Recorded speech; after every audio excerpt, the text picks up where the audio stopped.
할렐루야. 우리 옆 사람하고 메리 크리스마스, 축 성탄. 행복하세요. 건강하세요. 형통하세요. 성탄에는 받아들임의 은혜가 있어야 한다. 오늘 말씀의 주제입니다. 받아들임의 은혜, 영접이죠. 영접, 용납이죠. 용납. 어떻게 보면 믿어지지 않는 사건, 불안한 사건, 그리고 완전하지 않는 사건, 인간의 지혜와 지성과 지식과 이해로는 도저히 말도 안 되는 사건이에요. 그러나 이런 성탄을 받아들일 수 있을 때 구원이 임하고요, 이런 성탄을 받아들였을 때 생명을 얻게 되고요, 이런 성탄을 받아들일 수 있을 때 영생을 얻고 천국에 들어갑니다. 성탄은 용납의 은혜, 영접, 용납이 있어야 돼요. 용납. 용납이라는 게 뭐예요? 내 생각과 지식 가지고는 저 사람을 도저히 이해할 수 없어. 저 사람은 정말 아주 말도 안 되는, 그야말로 끊어버리고 싶어. 나쁜 말로 막 이렇게 죽이고 싶을 정도로 그런 자를, 나를 죽이고 나를 포기하고 용납한다는 거잖아요. 슬픈 것은 유대인들은 메시아에 대한 예언을 들었습니다. 메시아에 대한 소망을 가지고 있었습니다. 그리고 말씀도 연구했고 알고 있었고 가르침을 받았습니다. 그러나 정작 메시아가 이 땅에 오셨을 때 그들은 예수님을 받아들이지 않았습니다. 영접지 않았습니다. 그 결과 어떻게 됐을까요? 베드로전서 2장 4절에 보면 그 예수님을 받아들이지 못한 자들에 대한 말씀이 나오는데, 베드로전서 2장 4절 한번 볼까요? 시작. 사람에게는 버림바가 되었으나 하나님께는 택하심을 입은 보배로운 산돌이신 예수께 나가 너희도 산돌같이 신령한 집으로 세워지고 예수 그리스도로 말미암아 하나님이 기쁘게 받으실 신령한 제사를 드릴 거룩한 제사장이 될지니라. 6절 시작. 성경에 기록되었을 때 보라 내가 택한 보배로운 모퉁이돌을 시온에 두느니 그를 믿는 자는 부끄러움을 당하지 아니하리라 하였으니. 보세요. 하나님께서 택한, 하나님이 택하신 보배로운 모퉁이돌을 시온에 두었다. 이 얘기는 메시아를 이 땅에 보내셨다는 것입니다. 누구든지 그를 믿는 자는 부끄러움을 당하지 아니하리라. 보세요. 7절 시작. 그러므로 믿는 너희에게는 보배이나 믿지 아니하는 자에게는 건축자들이 버린 그들이 모퉁이의 머릿돌이 되고, 믿는 사람에게는 예수님이 보배입니다. 그런데 믿지 아니한 자들에게는 건축자들이 버린 모퉁이 돌이 되어버리고 말았어요. 그래서 이리 치이고 저리 치이고, 이리 밟히고 저리 밟힙니다. 8절 시작. 또한 부딪히는 돌과 걸려 넘어지게 하는 바위가 되었다 하였느니라. 그들이 말씀을 순종하지 아니하므로 넘어지나니 이는 그들을 이렇게 정하신 것이라. 결국 이 머릿돌에 의해서 사람들은 부딪히고 깨지고 넘어지고 죽게 되었다는 사실이요. 예수님을 모셔드리지 않은 사람들에게는 이런 버림받은 머릿돌에 의해서 깨어지고 넘어지고 짓밟히게 되고, 누구든지 그 돌 위에 떨어지면 박살나는 거예요. 오늘 예수님을 믿는 여러분들에게는 시온에 두신 보배로운 산돌이 여러분들에게 보배이십니다. 여러분들에게 생명이십니다. 여러분들에게 구원이십니다. 여러분들에게 소망이십니다. 여러분들에게 천국이 되는 것입니다. 그러나 안 믿는 자들에게는 바싹 깨져버리는, 사실 엄격히 말하면 지옥 백성이 되는 거예요. 예수님은 우리를 천국 보내시기 위해서 이 땅에 오셨습니다.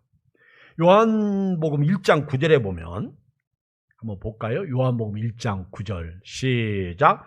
참빛 곧 세상에 와서 각 사람에게 비추는 빛이 있었나니 그가 세상에 계셨으며 세상은 그로 말미암아 지은 바 되었을 때 세상이 그를 알지 못하였고 자기 땅에 오매 자기 백성이 영접하지 아니하였으나 영접하는 자 곧 그 이름을 믿는 자들에게는 하나님의 자녀가 되는 권세를 주셨으니 이는 혈통으로나 육정으로나 사람의 뜻으로 나지 아니하고 오직 하나님께로부터 난 자들이니라. 오늘 예수님을 영접지 아니한 사람들에게는 구원이 없습니다. 생명이 없습니다. 그러나 예수님을 영접하는 사람, 특히 그 이름을 예수의 이름, 임마누엘의 이름을 믿는 자들에게는 하나님의 자녀가 되는 권세를 주셨는데 이것은 혈통도 아니고 육신도 아니고 오직 하나님의 뜻으로 난 것이 됩니다. 고린도전서 15장 3절에 보면 내가 받은 것을 먼저 너에게 전하였노니 이는 성경대로 그리스도께서 우리 죄를 위하여 죽으시고 장사 지낸 바 되셨다가 성경대로 사흘 만에 다시 살아나사 게바에게 보이시고 후에 12 제자에게와 그 후에 500여 형제에게 일시에 보이셨나니 그 중에 지금까지 대다수는 살아있고 어떤 사람은 잠들었으며 그 후에 야고보에게 보이셨으며 그 후에 모든 사도에게와 맨 나중에 만삭되지 못하여 난 자 같은 내게도 보이셨느니라. 예수님은 예언대로 오셨고 예언대로 사셨고 예언대로 죽으셨고 예언대로 부활하셨고 예언대로 승천하셨고 딱 하나 예언대로 다시 오십니다. 그런데 유대인들은 슬프게도 예언을 알고 있었으면서 그 예수님을 믿지 않았습니다. 배척했습니다. 그 보배로운 산돌 위에 그들이 떨어짐으로 말미암아 깨지고 박살나고 넘어지고 심지어는 지옥 가게 된 것입니다. 오늘 여러분들이 성탄을 받아들이게 되면 말입니다. 성탄을 영접하게 되면 말입니다. 성탄을 용납하게 되면 여러분들은 보배가 되는 것입니다. 보배가 되는 거예요. 왜냐하면 우리가 이 질그릇에 보배를 가지고 있기 때문에 그렇습니다. 예수님은 나 같은 이런 깨지기 쉽고 넘어지기 쉽고 죽으면 지옥 가는 존재의 보배로 오셨어요. 보배. 산돌, 리빙스톤, 살아있는 돌, 생명의 돌이 되는 것입니다. 오늘 성탄을 영접하시기를 주의 이름으로 축복합니다. 성탄을 여러분들은 영접했습니다. 여러분 처음 성탄을 맞이한 사람들 중에 제가 요셉과 마리아를 좀 오늘 얘기하고 싶은데요. 요셉, 참 요셉은 제가 볼 때는 마리아보다 요셉은 진짜 혼란스러웠을 것 같아요.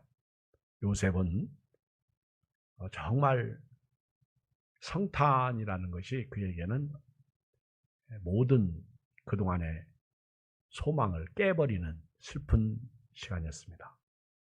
자기가 사랑하는 여자하고 결혼을 해서 행복하게 살려고 하는데 어느 날 보니까 그 여자가 결혼도 하지 않았는데 임신을 한 거예요. 나하고 자본 적도 없어요. 함께 관계 나눈 적도 없는데 여자가 임신해버린 겁니다. 환장합니다. 환장해요. 사내들인 공의에 가서 이 여자를 고발하면 이 여자는 재판을 받고 돌에 맞아 죽게 됩니다. 이럴 수도 없고 저럴 수도 없고. 근데 참 요셉이 마리아를 아끼고 사랑했는데 도대체 어떤 녀석하고 어떤 놈하고 저렇게 관계를 맺어서 애가 생겼는지 아무리 생각해도 용납이 안 되는 거예요. 그 마리아를 데려올 수 없는, 여러분 같으면 어때요? 그 마리아에게 너 어디서 애기 가졌냐 했더니 이상한 소리만 하는 거예요. 말도 안 되는 소리만 하는 거예요. 죽일 수도 없고 살릴 수도 없고. 참 슬픔이 앞을 가립니다. 눈물이 앞을 가립니다. 그래서 요셉이 어떻게 하는 줄 아십니까? 18절 예수 그리스도의 나심은 이러하니라. 그의 어머니 마리아가 요셉과 약혼하고 동거하기 전에 성령으로 잉태된 것이 나타났더니, 이건 서론이에요. 설명이에요. 자 보세요. 19절 그의 남편 요셉은 의로운 사람이라 그를 드러내지 않냐고 가만히 끊고 자요. 사람은요 개떡 같아도 조금 못나도요 조금 부족해도 의로우면 참 좋을 것 같아. 이 의로운 사람들은 그 옆에 있는 사람들을 잘도 용납하고 받아주고 사랑해주고 그들의 허물을 덮어주고 그리고 조용히 문제를 해결하려고 그래. 그것을 드러내서 들춰내가지고 여보시오, 우리 이 여자가 이런 여자입니다. 그러지 않았어. 나는 우리 예수 믿는 사람이 의로웠으면 좋겠어. 착했으면 좋겠어. 여기 가서 이 말, 저기 가서 저 말 그러지 말고 요셉처럼. 정말 요셉은 인간적으로는요 괜찮은 사람인데 이 완전 이제 약혼한 여자하고 깨지게 생겼어. 이건 아니야. 답이 아니야. 그래서 조용히 이 문제를 해결하려고 합니다. 조용히 끊어버리려고 그래요. 그래서 하루 이틀 걱정과 근심 속에 아유 답답하고 슬프게 말도 못하고 마리아한테 얘기해봐야 뭐 사내 없이 애가 생겼다고 그러지. 아우 이해가 안 되는 거예요. 그래서 조용히 끊으려고 막 생각하는데 그날 저녁에 20절 이 일을 생각할 때 주의 사자가 현몽하여 이르되 현몽이 뭐예요? 꿈속에 나타난 거예요. 우리가 생각하는 그런 개꿈도 아니고 돼지꿈도 아니고 로또 하나 사놓고 내가 오늘 당첨될 것이다. 그런 쓸데없는 소리 하는 그런 꿈이 아니야. 현몽 하나님께서 주의 사자를 통해서 천사를 통해서 요새의 마음을 그 어지러운 마음 혼란스러운 마음, 답답한 마음, 슬픈 마음, 괴로운 마음을 확 뒤집어 놓습니다. 다윗의 자손 요셉아, 내 아내 마리아 데려오기를 무서워하지 말라. 그에게 잉태된 자는 성령으로 된 것이라. 여러분요, 오늘 이걸 알아야 돼요. 모든 역사는요, 성령으로 되는 겁니다. 오늘 이 코로나19 시대에 여러분들이 예배 드리는 것도요, 성령으로 드리는 거예요. 성령으로 예배 드리는 사람은 눈치 보지 않습니다. 저처럼 그냥 1부, 2부, 3부 나눠서 예배를 드리면 돼요. 그래도 올 사람도 오더라고요. 그리고 비대면 드릴 분들은 또 드리고요. 그렇죠? 그 여러분들 성령으로 된 거예요. 이걸 하나님의 사자가 꿈속에 요셉에게 나타나가지고 아주 확실하게 주입시킵니다. 빛으로, 광명으로, 그리고 말씀으로. 요셉아! 너 다윗의 자손 요셉 아니냐? 참 갑자기 어떤 사람이 나타나가지고 다윗의 자손 요셉아! 이름을 부르면서 네 안에 될 사람 마리아 데려오기를 무서워하지 말라. 그에게 잉태된 자는 성령으로 된 것이라. 성령 들어보지도 못한 그런 성령에 대해서 말하는 거예요. 성령. 이 성령은요, 잘 몰라도 성령의 역사면요, 믿어지는 역사가 있고요, 받아들이는 역사가 있고요, 영접의 역사가 있고요, 용납의 역사가 있습니다. 성령으로 된 것이라. 그러면서 앞으로 네 아내가 아들을 낳을 것이다. 아들을 낳으면 이름을 예수로 하라. 그가 자기 백성을 그들의 죄에서 구원할 자이심이라. 두 번째, 이 모든 일이 주께서 선지자 이사야로 하신 말씀을 이루신 것이다. 이사야 7장 14절에 보면 23절 보라 처녀가 잉태하여 아들을 낳을 것이요 그의 이름은 임마누엘이라 하라. 이 성경이 이루어진 것이다. 솔직히 인간적으로는요 이게 말이 안 돼. 성령도 말이 안 되고 그 다음에 왜 수많은 여자 중에 하필이면 내 여자요? 이사야가 7장 14절에서 예언한 보라 처녀가 잉태하여 아들을 낳을 것이 그의 이름 임마누엘이라 하리라 하셨으니 이를 번역한 자 하나님 우리와 함께 계시답니다. 이 성경의 역사가 이루어지는 사건이 바로 네 아내를 통해서 일어났다는 거예요. 요셉이 잠에서 깨어납니다. 그리고는 더 이상 할 말을 못하고요. 아멘 하고 그 성탄을 예수님을 영접하게 됩니다. 제가 볼 때는 가장 혼란스러웠던 사람, 가장 어지러웠던 사람, 가장 답답했던 사람, 가장 슬퍼했던 사람 요셉이 그 혼란스러움을 받아들입니다. 성탄을 받아들입니다. 처음 성탄을 받아들이게 되는 것이죠. 그리고 요셉이 얼마나 의로운지 한번 보세요. 그 아내를 데려옵니다. 이제 결혼했어요. 25절 아들을 낳기까지 동침하지 아니하더니 다음에 이름을 예수로 하니라. 성경 말씀 그대로 이 성령의 역사가 아니고는 이런 일이 가능하지 않습니다. 오늘 같은 코로나 시대에 코로나 때문에 두려운데 성령의 역사가 아니면 우리 신앙생활 못합니다. 우리 하나님을 섬기지 못합니다. 오늘 요셉이 성탄을 영접하면서 성령께서 오늘 또 우리에게 가르쳐주고 계세요. 요셉은 도저히 받아들일 수 없는 상황을 성령으로 받아들였고, 또 성탄은 신기하게도요, 하나님의 지시가 있는 사람만이 성탄을 받아들였어요. 다시 말하면 하나님의 선택받은 사람만이 성탄을 받아들였어요. 보세요. 요셉도 그랬죠. 마리아도 그랬죠. 그 전에 예고를 해준 사람이 사가랴와 엘리사벳이시죠. 그리고 목자들도 성령의 지시가 있었죠. 동방박사들도 별 따라왔죠. 전부 하나님의 지시와 인도를 받은 사람만이 예수 믿고 구원받게 되고 성탄을 영접하게 되었다는 사실이죠. 요셉은 순종을 통해서 예수님의 보호자가 되었습니다. 두 번째는 마리아입니다. 마리아. 누가복음 1장 26절 가볼까요? 우리 다 성경 누가복음 1장으로 가보십시오. 26절을 보겠습니다. 보셨죠? 여섯째 달에 천사 가브리엘이 하나님의 보내심을 받아 갈릴리 나사렛이라는 동네에 가서, 이 여섯째 달이라는 것은 사가랴와 엘리사벳 사이에서 엘리사벳이 침례 요한을 잉태했을 때가 여섯째 달, 그러니까 임신한 지 6개월째 됐을 때 천사 가브리엘이 하나님의 보내심을 받아 갈릴리 나사렛이라는 동네에 가서 다윗의 자손 요셉이라는 사람과 약혼한 처녀에게 이릅니다. 그러니까 이제 누구예요? 마리아가 잉태하기 시작하는 거죠. 잉태하게 되는 사건이죠. 이때가 그 예수님보다 6개월 먼저 태어난 사람이 침례 요한이에요.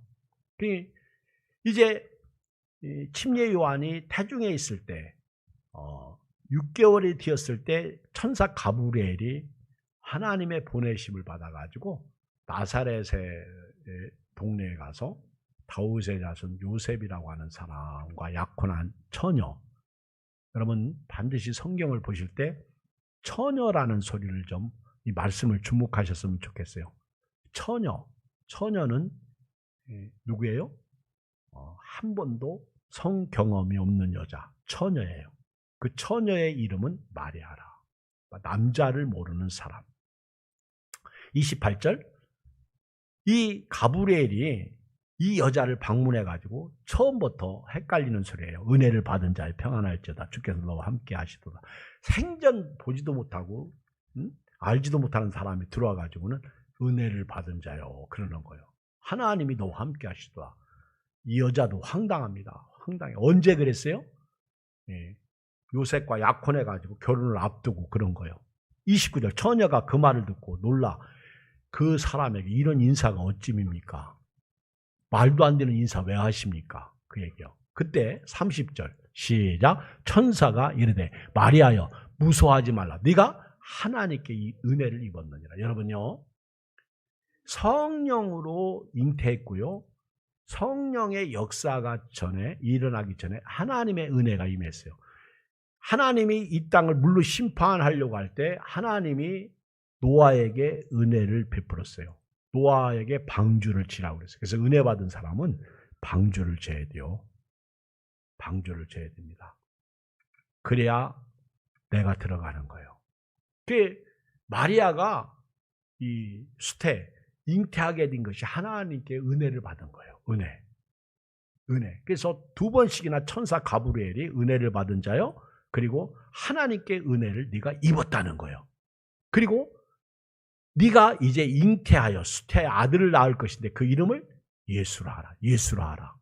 똑같이 요셉에게 가르쳐줬던 그 예수. 그러면서 그 예수는 큰 자가 되고 지극히 높으신 이 아들이라 일컬어질 것이요. 주 하나님께서 그 조상 다윗의 왕을 그에게 주시리니 영원히 야곱의 집을 왕으로 다스리실 것이며 그 나라가 무궁하리라. 황당한 얘기를 한 거예요. 황당한 얘기. 정말 혼란스러운 얘기를 하는 거예요. 지금 마리아가 누구라고요? 처녀예요. 처녀. 한 번도 남자하고 자본 적이 없고 남자를 경험하지 못한 처녀입니다. 그러니까 마리아가 뭐라고 그래요? 그 천사에게 34절 시작. 마리아가 천사에게 말해 나는 남자를 알지 못하니 어찌 이런 일이 있으리까? 여러분 성경을 믿으세요? 성경은요 역사성이 있고요 영감성이 있고요 그리고 정직성이 있고요 통일성이 있어요. 성경은 말입니다 그저 하늘에서 뚝 떨어진 책이 아니라 마태복음 2장 1절에 보면 그 가이사 아구스 때에 황제가 천하에 호적하라고 유대인들에게 명령했죠. 그래서 마리아가 이 10달이 되었을 때 이제 막 자기도 고향이 베들레헴이기 때문에 나사렛에 가는 거예요. 역사성이 있는 거예요. 그래서 요즘에는 과학이 발달되니까 성경을 역사를 과학적으로도 다 이렇게 증명해 냅니다. 이때 뭐가 있고 이때 누가 와 딱딱 들어맞아. 딱딱 들어맞아.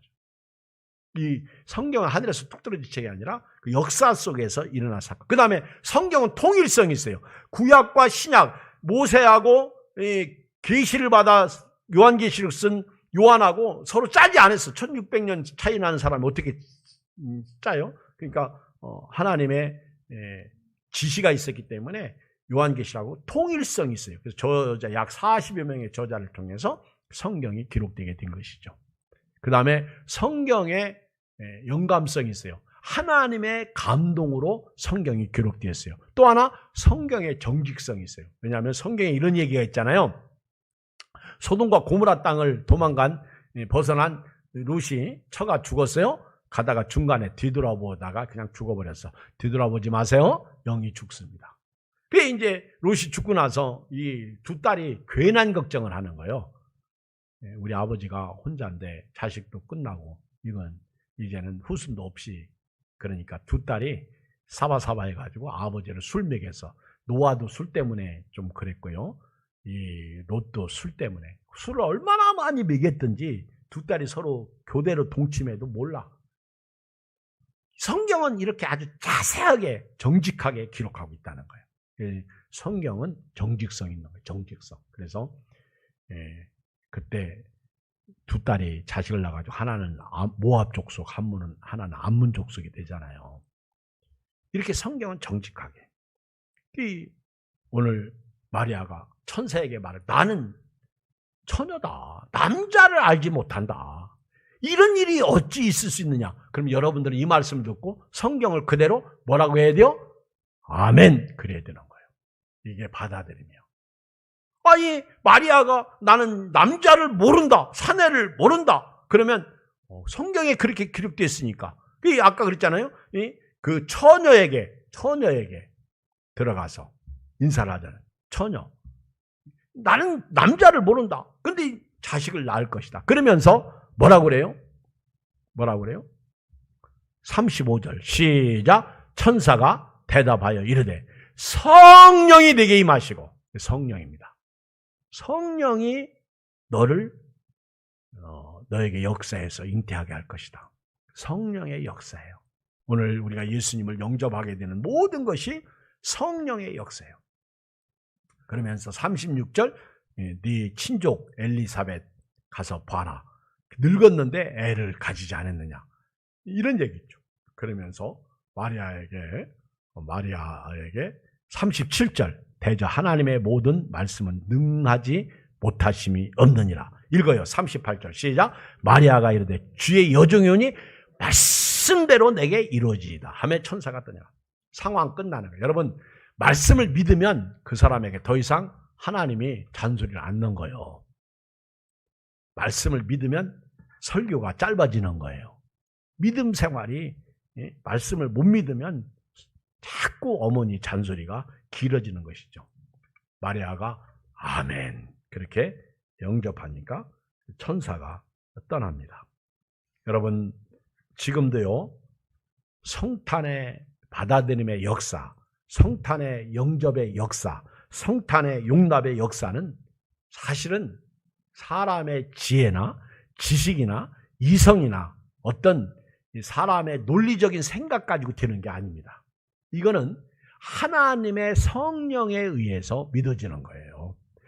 성령의 역사가 있는 거예요. 성령으로 하지 아니하고서는 그 누구도 예수님을 믿지 못합니다. 오늘 저나 여러분들이 이 자리에 앉아 있는 것도요, 성령입니다. 그러므로 여러분들의 이성이나 생각이나 지혜나 지식 가지고 예수님을 믿으려고 하지 말고 그냥 기록된 말씀을 읽을 때, 그 말씀을 들을 때 우리 안에서 성령이 역사하시는 거예요. 그러면 성령으로 믿는 거예요. 고린도전서 12장 3절 볼까요?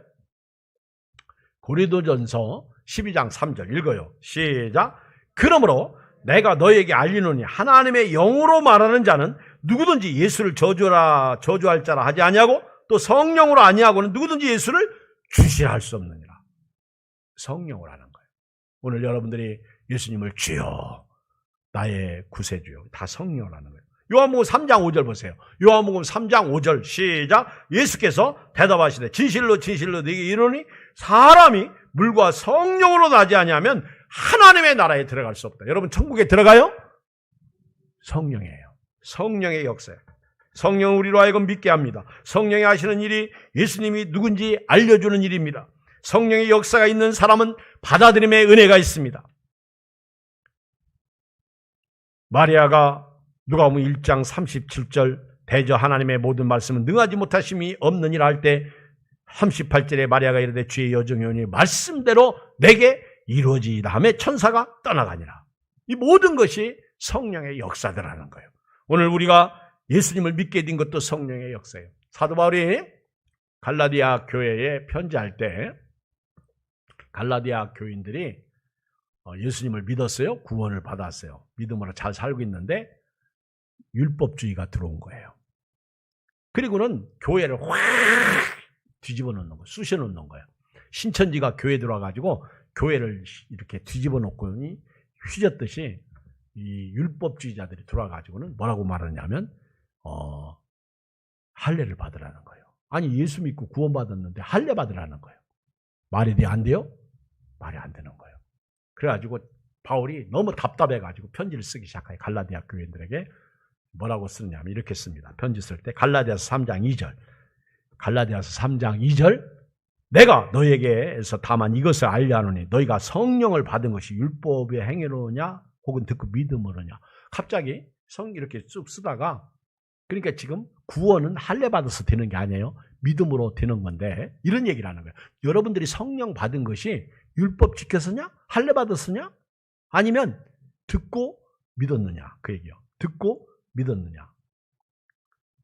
여러분 제가 이 갈라디아서를 새벽에 강의하면서요 깨달은 게 하나 있어요.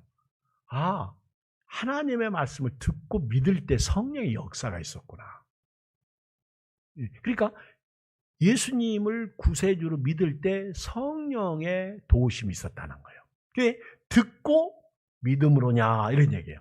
내가 너에게 다만 이것을 알려하노니 너희가 성령을 받은 것이 율법의 행위로냐 혹은 듣고 믿음으로냐. 너희가 이같이 어리석으냐. 성령으로 시작했다가 이제는 육체로 마치겠느냐. 이 얘기는 예수님을 믿고 나서 왜 다시 할례를 행하느냐 그 얘기예요. 다시 말하면 성령으로 예수 믿었는데 왜 자꾸 행위로 구원받으려고 하느냐. 어리석은 갈라디아 사람들아. 왜 그렇게 어리석으냐는 거예요. 여러분 이 말씀 속에서요 우리가 확실히 알 수 있는 것은 우리 믿음은 성령으로 믿는 거예요. 물론 어떤 교회는 어떤 신앙은 그런 얘기예요. 우리가 성령의 은사를 받을 때 방언 은사를 받을 때 그 사람은 성령 받은 거다. 여러분 방언 은사는요 성령의 은사예요. 그냥 은사 중에 하나예요. 방언 통변이나 예언이나 이런 것들은 은사 중에 하나입니다. 근데 은사가 고린도전서 12장에 보면 믿음의 은사도 있죠. 지식의 은사도 있죠. 지혜의 은사도 있죠. 은사가 여러 가지야. 그러나 성령은 같아요. 성령으로 이 은사가 임하는 거예요. 성령의 열매가 뭐예요? 사랑, 희락, 화평, 오래참, 자비, 양성, 충성, 온유, 절제. 성령의 열매잖아요. 여러분들이 오늘 이 시간에 온라인 예배든 비대면 예배든 대면 예배든 성령으로 오늘 내가 존재하는 거예요. 그러니까 성령에 이끌려서 사시길 주의 이름으로 축복합니다. 성령에 이끌려서 성령으로. 갈라디아서 3장 4절에 너희가 이같이 많은 괴로움을 헛되이 받았느냐 과연 어떠냐 너희에게 성령을 주시고 너희 가운데서 능력을 행하시는 이 일이 율법의 행위에서냐 혹은 듣고 믿음에서냐.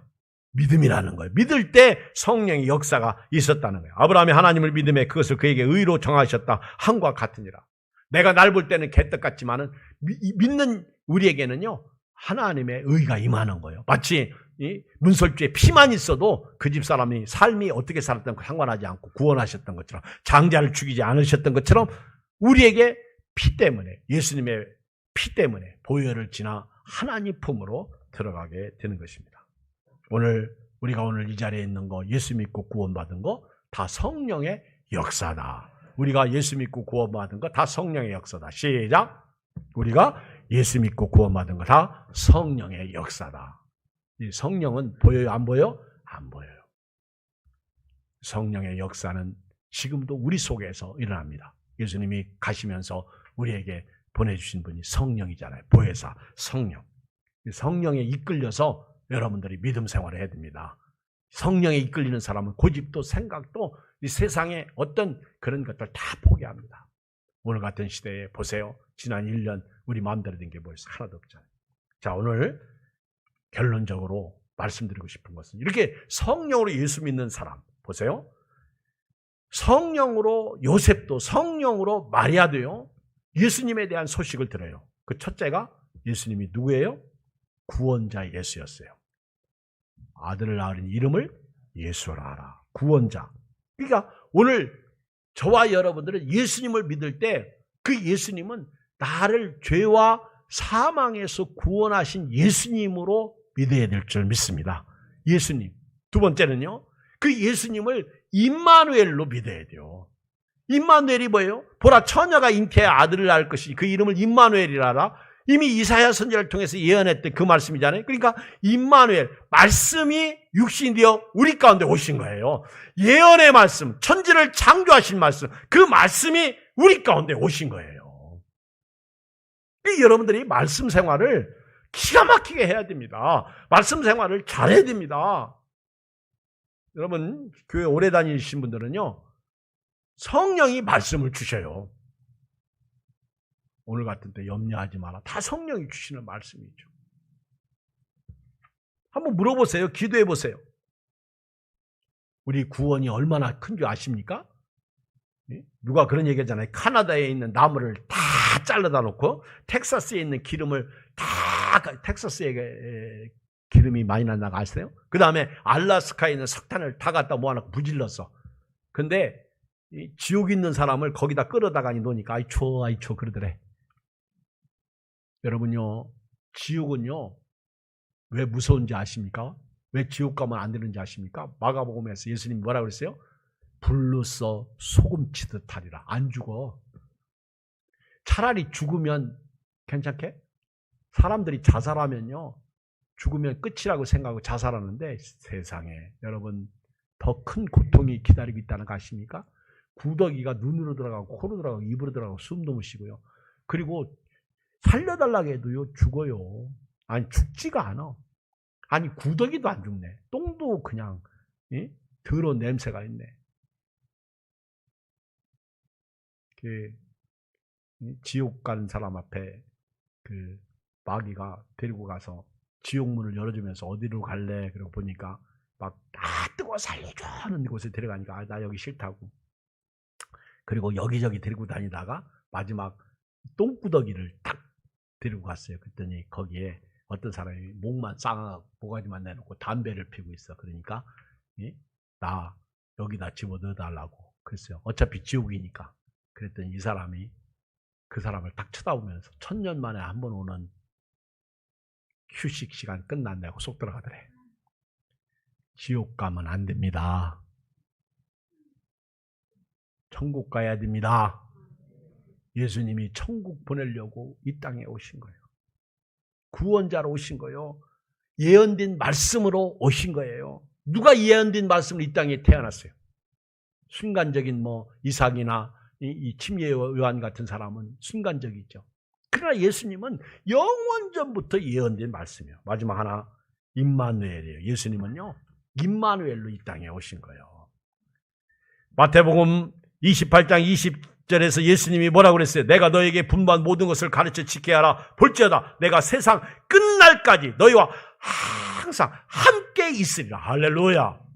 세상 끝날까지, 이 세상이 닿을 때까지 주님은 함께 하셔. 주님은 함께 하셔. 얼마나 위로가 됩니까? 얘기 안 하고 말씀을 마칠게요. 14세기 유럽에 흑사병이 창궐한 적이 있었습니다. 유럽 인구의 절반이 흑사병에 걸릴 정도로 흑사병은 무서운 전염병이었습니다. 사람들은 위치를 금했습니다. 전부 문을 닫아놓고 누구도 만나기를 꺼려했습니다. 누군가를 만나면 전염병이 옮길까 봐 무서워서 다 숨었습니다. 이 흑사병에는 약도 없고 처방도 없습니다. 걸리면 죽습니다. 오늘 코로나19와 같은 무서운 병입니다. 그렇게 고통당하면서 1346년 성탄절을 맞이하게 됩니다. 1346년 그 아주 깜깜한 밤, 어두운 밤, 답답한 밤, 슬픈 밤, 전염병이 두려워서 꾹꾹 숨어있는 그 밤에 성탄절을 맞이하게 되었는데 성탄의 밤은 깊어갑니다. 근데 몇몇 젊은이들이 사람들이 문 걸어 잠그고 쥐죽은 듯이 숨어 있을 때 도저히 성탄의 밤을 그냥 보내고 싶지 않았습니다. 가만히 있고 싶지 않았습니다. 그래서 나갔습니다. 거리로 나가서 찬양을 부르기 시작합니다. 어차피 지금 유럽 전체가 절반이 다 그 흑사병에 걸려 있고, 그 다음에 섬나라 영국까지 흑사병으로 말미암아 사람들이 죽어가는데 런던 시내에서 젊은이들이 나가서 찬양을 부르는데 찬송가 115장 기쁘다 구주 오셨네 만 백성 맞으라 온 교회여 다 일어나 다 찬양하여라 다 찬양하여라 다 찬양하여라 기쁘다 구주 오셨네. 감격의 눈물을 흘리기 시작해요. 기쁘다 구주 오셨네. 그동안 막 억눌렸던 거, 그동안 힘들었던 거, 전염병 때문에 두려웠던 거, 슬펐던 거, 기쁘다 구주 오셨네. 만백성 맞으라 온 교회여 다 일어나 다 찬양하여라. 그런데요, 놀라운 사실이 일어나기 시작합니다. 저쪽 모서리에서 기쁘다 구주 오셨네. 저쪽에서도 들리기 시작합니다. 기쁘다 구주 오셨네. 런던 시내에 삽시간에 성탄의 기쁜 찬양 소리가 울려 퍼지기 시작합니다. 흑사병에 걸린 사람도 나오고, 그리고 두려움에 떨어서 흑사병에 걸리진 않았지만 도저히 참을 수 없어서 이들이 성탄절날 그 밤에 나와서 주님을 찬양하기 시작합니다. 놀라운 사실은 그들이 성탄을 받아들이면서 성탄에 오신 예수님을 영접하면서 찬양할 때 심령이 회복되기 시작했어요. 마음이 새로워지기 시작했습니다. 우리가 이렇게 무너질 수 없다. 그러면서 그들은 다음날 그 무너진 동네, 그들은 그 쓰러진 동네의 모든 시설들을 사람들이 오고 가지 않아서 그 아주 그 쓰러진 그 동네의 그 모든 시설들을 다시 복구하기 시작합니다. 그리고 거리를 청소하기 시작합니다. 성탄절은 절망에서 그들을 소망으로, 희망으로 옮겼습니다. 예수님 때문에 용기를 얻고 그들은 슬픔을 기쁨으로 바꾸면서, 그리고 찬송을 통해서 하나님께 영광을 돌리면서 그 흑사병을 잘 이기게 되었다는 말입니다. 2020년 한 해가 저물어갑니다.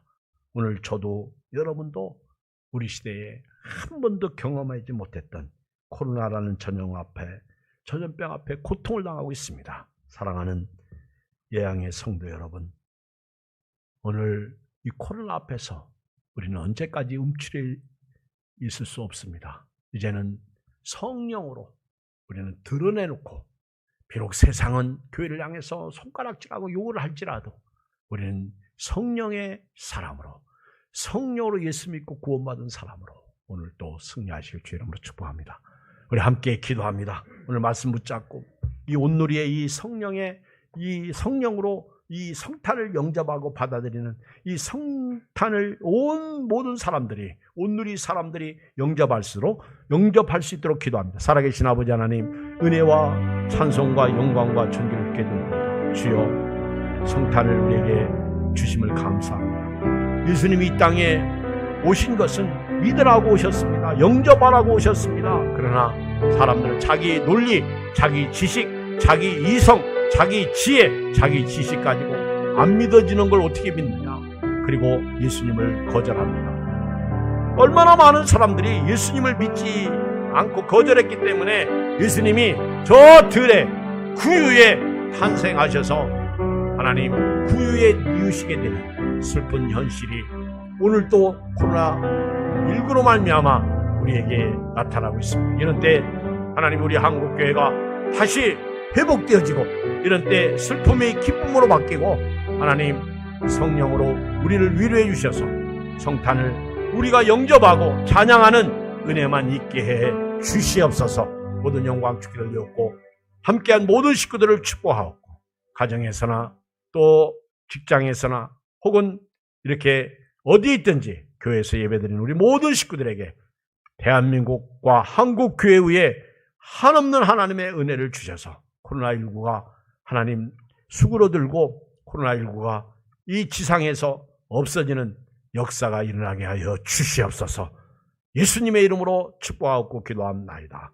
아멘. 찬송가 116